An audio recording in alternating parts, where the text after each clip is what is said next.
کیا آپ نماز کے بارے میں یہ باتیں جانتے ہیں؟ ایک رکعت مکمل ہونے کے لیے ایک قیام چاہیے، دوسرا رکوع چاہیے اور تیسرا 2 سجدے چاہیے۔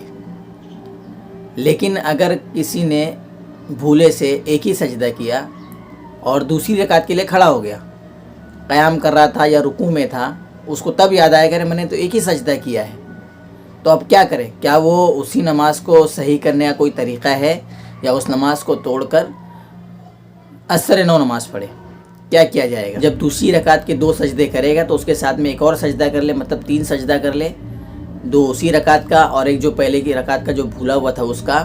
اور سجدہ سہو کر لے، تو اس سے نماز اس کی مکمل ہو جائے گی، صحیح ہو جائے گی، اور یہ کہا جائے گا کہ اس نے ترتیب بدل دی بھولے سے، جو چیز کو پہلے کرنی چاہیے تھی وہ بعد میں کی ہے، اس ترتیب کے بدلنے کی وجہ سے اس نے سجدہ سہو کیا ہے۔ ایسی جانکاری حاصل کرنے کے لیے چینل کو سبسکرائب کریں اور